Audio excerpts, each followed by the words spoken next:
प्रिय विद्यार्थियों, आज हम रामधारी सिंह दिनकर की कविता कुरुक्षेत्र के अगले पदों की व्याख्या करेंगे। इच्छा नर की और फल देती उसे नियति है।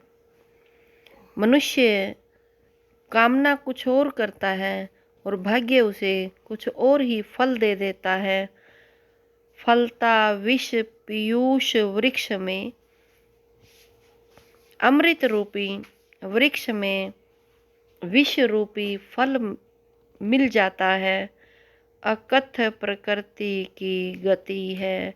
प्रकृति की गति अकथनीय है, अर्थात मनुष्य जिस प्रकार की इच्छा और कामना करता है उसके लिए संघर्ष भी करता है कि शुभ परिणाम प्राप्त होगा, लेकिन उसे इच्छा के विरुद्ध जो है फल की प्राप्ति होती है।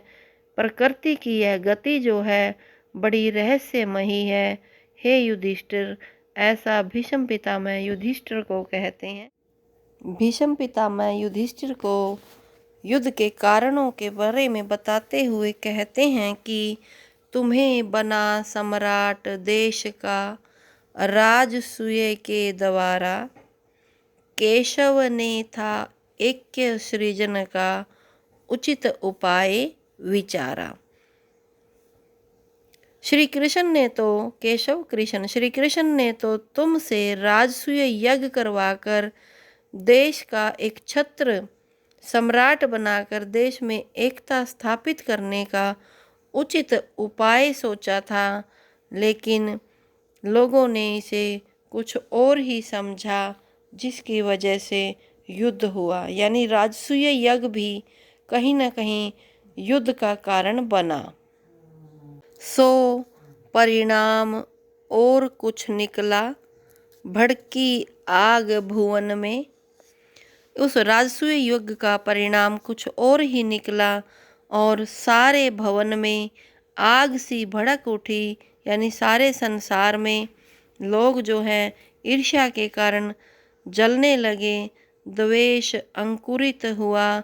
यह द्वेष की भावना अंकुरित हो गई पराजित राजाओं के मन में। जो राजा हारे हुए थे राजसूय यज्ञ के कारण, उनके मन में द्वेष की भावना पैदा हो गई थी और वह अपना बदला लेना चाहते थे कि कोई न कोई युद्ध करने का बहाना मिले। आज न पाए वे केशव के सउद्देश्य निश्चल को। श्री कृष्ण जी ने जो उद्देश्य धारण किया था कि सब एक छत्र राज्य होगा, एकता के सूत्र में बंधे हुए होंगे, लेकिन उस साज समाज ने, उस समय के अन्य राजाओं ने इस बात को नहीं समझा। देखा मात्र उन्होंने बढ़ते इंद्रप्रस्थ के बल को। उन्होंने तो केवल इंद्रप्रस्थ की बढ़ती हुई शक्ति को ही देखा। इंद्रप्रस्थ जो युधिष्ठिर पांडवों की बसाई हुई जो नगरी थी, इस कारण वे पांडवों से ईर्ष्या करने लगे थे और कोई न कोई बहाना ढूंढ रहे थे जिससे बदला लिया जा सके। पूजनीय को पूज्य मानने में बाधा क्रम है, वही मनुज का अहंकार है, वही मनुज का भ्रम है।